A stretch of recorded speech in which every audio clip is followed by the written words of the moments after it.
Martiin abeelidhaan samana kiyya osoon intarsaasenan sibira dhufee mucaas qaba eeyyee biraankii yeroo darbee irratti waanan si'in hadda ba'uu hin barbaanneefan si'osee hojjetu tagallassi. Ashama akkam jirtu hordoftoonni qindoomoteef marti keessaa sinin jechaa jechuudha. Egaa daalattishaa mana madaamiyyee fakkaadhee dhufeetoo jira. Nuti obboo cabbee bira deemnee chappistiikii waan ittiin bitannu meekaappii waan ittiin bitannu hin jennu nuti manni qeeqimamee mana madaamii qulqulluun jechuudha. Isa warri immoo baga deemtee baga dhattee baga hojjattee baga gooteedhaanii qooda keessaa qabu jechuudha. Gaafa isaan galanii asii gaafa isaan galanii daana'oonii qabeenya isaanii qenqenii gootee isaan heddii sinii jechuu barbaadan immoo baay'ee tokko sin jaaladha. Haa ta'uyyuu malee jechuudha. Mikii obboleessa Ermeellaa jedhanii akkasumas immoo ishii martiidhaan jechuudha dhufan. Gaafa dhufan jalqaba irratti akkamittidhaanii ittotoo hin himiin jireenya kana eegaltee maal jechuudha jedhee jechuudha. Otoo sabatti hin himiin calluma jedhanii jalqabumasaa jalqabanii jechuudha. Gaafa jalqabanii osoo himuu baattee maal rakkoo qabaa osoo dhiistee aniif inni walii galleetu dhiinnaa namiidhaan isa dhabuu hin barbaadu jennaan dirqama keetti himuu qabdaa. Sana ta'uu baannaan immoo adda baatu jedhe. Adda baatu hin barbaachisu maa jechuudha hordoftoota. Sana booda jechuudha abeeliin dhufee abeel gaafa dhufee jedhu maa baddee mana jedheen jechuudha. Isaanii hojiidha jedheeni maalidha jennaan maartii faana akkasin iddoo tokko taatan hin barbaadu. Maartiin waan hin finne baay'ee isaa qabdi wanta sitti hin himne jennaan maaltu jira. Ani gaafadheera kallattii hundumaaniyyuu jireenya ishee keessatti wanta dabarsites natti himteetoo jirti jennaan wanta sitti hin himne qabdi. Kanaafiyyuu itti himtamoo itti himuu jedheen jennaanii afaan keessa qaqqabatanii itti himuu didan.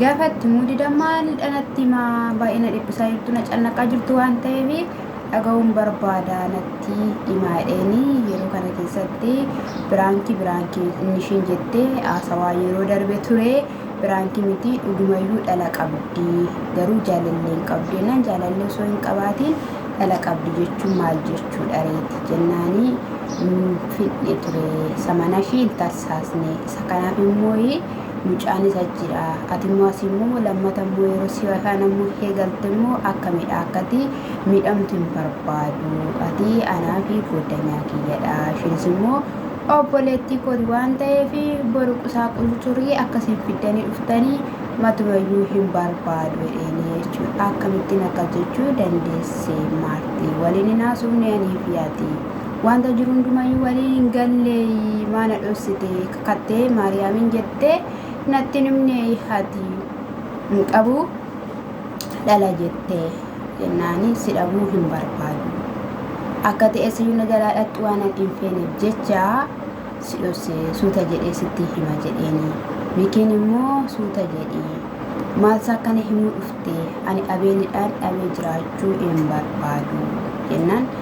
Abeel waan baay'ee na dinqe tokko jireenya ishii kaleessa darbee homaa rakkoo tokkollee hin qabu dhalas yoo qabaatteetti ta'e garuu immoo jaalallee yookiin immoo namicha samaanaa hin qabne jira yoo jettaniitu ta'e immoo annama lammataa ta'uun hin ulfaata jechuudha. Yeroo kana keessatti rakkoo hin qabaatu hin dhiphisiiniiti waliin taane ani abeelitti nan hima wajjinidhaan furmaatatti laannaa deebiitti laannaa jennaanii kan maalii eessatti deebiitti laattaa amma na biratti dhugaa jirtu dubbadhu himi waliin jirtamoo irraa adda baatamoo maal goota innaan nan sirreessatte jechuudha. Nan sirreessatte yeroo kana abeel bazawii abeelii fi abrahaamii amalli isaanii akka tokko tasgabbii isaan qaban jechuudhaan tasgabbii qabu. abilillee tasgabbii qaba dhugaa dubbachuuf taanaanii wanta jiru hundumayyuu gaafadheeraanii Hermeellaanis immoo natti himteetti. Abrahaamis immoo qorateeraanii ijoollee obboloota kootitti jettee ani mucaan qabu jettee isa kanaafiyyuu dhiphisuu hin barbaannu akka isheen cinqii keessa galchuu hin barbaannu irraas fagaachuu hin barbaadu anis atis ani ishiidhaaf goddanyaadha ati immoo ishiidhaaf obboleessa waan taateef tokko taanee haala dandamaa ta'eedhaan hin gargaarra garuu immoo Maartiin wanticha keessaa ba'u moo wanticha keessa jiraachuu barbaadda jennaan wanticha keessaa ba'u kan hin jettee Abeel bakka hin sirrataa sirreessina rakkoo tokkollee hin qabaatu hin dhiphisin hin cannaqin jennaan tole baqqaa'ee waltaanee sadan keenyayyuu hin sirreessinaa jedhe ka Mekiin achi booddee immoo maal godhe tokkichuma immoo enda'umiyyuu akkasin tokko taatan hin barbaada alamas hin jirtaniidhaan gargar akka baatan hin barbaada jedhee edda hin sirreessina jedhee booddee walakkaatti caan hin godhu seetan caan godhe jechuudha viidiyootu gabaabaa ta'u maal hin beekaa achi booddee bakka maaliif na jeettaa maaliif akkas goota itti isheenis yeroo kana keessatti bakka ani wanta darbeen fedhu jedheeraan barbaadu bakka jireenya ishii kaleessaati haa ta'u har'i immoo kan hin barbaadu edda anii fi ishii wal barree eenyummaa ishii sana ishii faana wal bareen barbaada ishii faana waan baay'ee dabarseera yookiinis immoo amalli kootii fi amalli ishii walii galeera annama biraa kana waan qabu hin qabu yeroo kanatti hiriyaa biraan qabu ishii fi obboleettii kiyyaa Hermeellaadha kanarraatiin kanaaf immoo akka ishii faana gargar baanuu hin barbaadu kan jedhame jechuudha har'a ba'uu baannaan har'a dubbachuu baannaan har'a haasa'uu baannaan jedhee bakka gixxim jedhee jechuudha Mekiin gixxim jedhee jechuudha na dhugaa dubbachuuf hin danda'u jechuudha waaw dhugaa namni akkamittiin akkatti danda'a biraankii garuu ani hin danda'an jedhanii amma gaafan galee biraankii hojjedhu nan danda'a garuu ani kolfaan hin qabadhu kolfaafuu wani dhuguu biraankii hojjedha jedhee yaadu garuu leenji'uun qaba kolleejjii sagalee malee in ulfaata sargaan ulfaatanna ino ammoo kinoonu dhugaa kanaaf immoo viidiyoodhaan dhufuu dhiise sagaleedhaan irraa dubbadha waaqa ammayyuu sagalee isinitti dhaga'ama ta'uu hin beekan immoo keefii baneenan jira jechuudha innaa isa kanadha adda bishaan godhanii booddee ma gubbaarratti nagaddisiista itti nagaddisiista biraankii gochuu keessanii biraankiidha innaan yaadni kun isarraa maddeennaan isheerraa maddee miti gara karaa isheerraa dhufe malee ana biraa miti kan dhufe namni nama yaaddu ati jedheeni addagana nagaa gaafate mucaa bishaan godhanii jechuudha tasgabbii keessan garuu tasgabbiidha dhugaa Abrahaamii faatii tokkuma jechuudha kaleessayyuu Abrahaam haala sanadhaan haalli ittiin ifaa subsiisaa ture namoota baay'ee dallansiise namoota baay'ee haarsee kaballaan malaa fi cagaduun malaaf hin ture obboleessa isaa akkamittiidhaan dirqamaadhaan mormatti si kaa'amuu qaba akkamittiin jedhaanii wanticha keessaa ni qaba harka innis immoo yaada Abrahaam yookiin immoo haala Abrahaam keessaa jiru akka hin hubannee fi wayiin kennamee fi nyaatiira wayii jedhee jechuudha yookiin immoo gaafa ayyaana waggaa gaafa faasigaa sanaa dhaqee nyaateera namni hundumtuu tokkotti nyaatamee ganama isaa dhaqee qursii achi nyaatee irratti nasanii firfirii kan waliin makanii kennaniif ta'uu danda'a akka maal beeku reeyii isiniin jechuu jaalladha gaa'ee amma bakka akkas amma maatiin ofii amma haadhaan ofii dhugaa namarratti baatu ani dhugaa dubbachuuf taanaan jechuudha of tilmaamsiftee of salphistee jechuudha nama gaggarootatti of salphise gabaa salphina of dhaabee addunyaa kanarra jira jedhee yaadu sayyuu adda baabayetti an kan hin beeku xonqaayin gaafa mortu gaafa taphattabdu dhokattee taphattabdi halkan mana kee jala deemti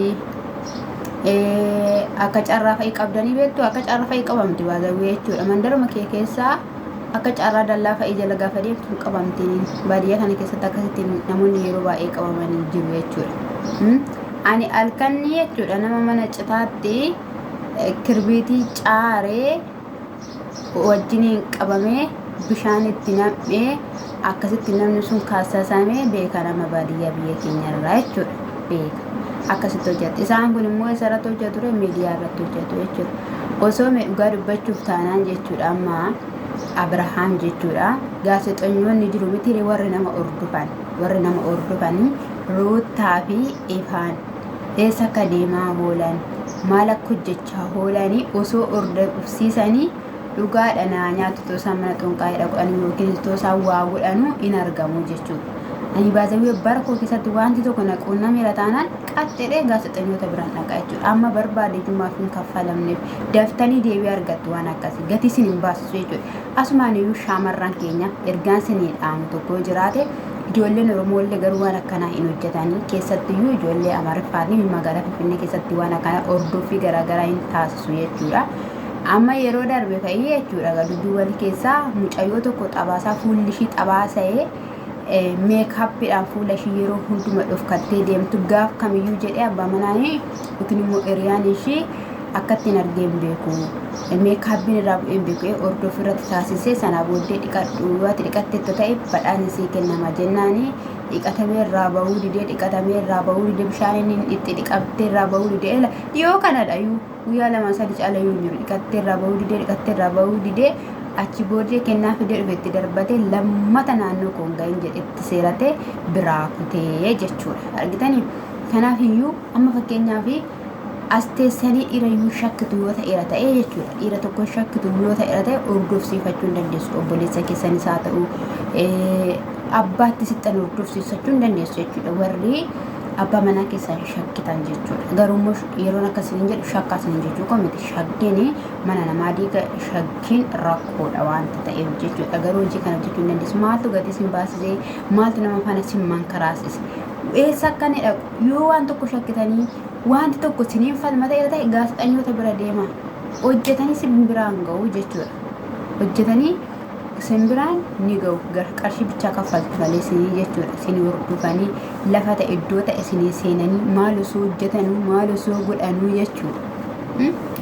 Isa kana siniin jechuu jaaladha kaayanii akkasittiidhaan ta'uu didee hojiirra ooluu didee Ruutaa nama biraa ishee fakkeessa siniin jechuun jaaladha. Yeroo tokko immoo jechuudha afurri daabiloosii jechuudha wanta hin gabbarama wanta akkanaa hin gabbarama wanta ta'eef yoo gabbarsa isaa dhabeeyyuu sitti dallanaa achi booddee si kukkuta si nyaataa fidisiin jedha. Bakka gaaf sana tokkicha dhaqee namni mana xonqolaa dhaqeera kanaan jechuudha inni na gabbari na sossobii na dhiqi na miicci teessoo mootirra na kaayisiin jedha. Amma yoomitti akkasiin teessoo mootirra keessu maal beenna na nyaatu maal beenna dhumiyyaa akkas ta'e gaafa biyyuun dubbu lakki rutiyyeedha lakki ababaa egaa fagaashiyyan jedhan diddee abbaa cabbee bira dhatte eefaanuu abbaa cabbee bira dhaqe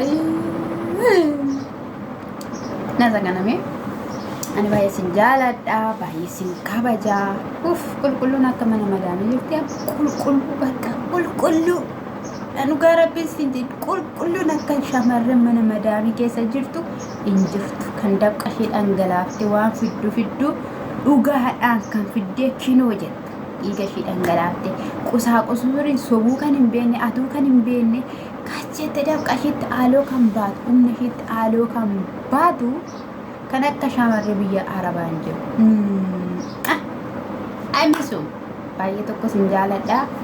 Nagaan immoo iddoo sin jirtanitti siniidhaaf hawaayyatu sinin jechuu barbaada. Kanaaf immoo maatii naa ta'aatii na jabeessaa sinin jechuu barbaada ka'an. Akkas dhugaa rabbii akkas of ta'aa jiraadha waan tokko xuraa'ummaa biraa yookiin immoo waaqa biraa barbaacha hin deemina. Waadhii isa nama uume tokkichadha. Waaqa lama namni qabu hin bada dhugaan sinin jedha otoo gidduu kaatu jira.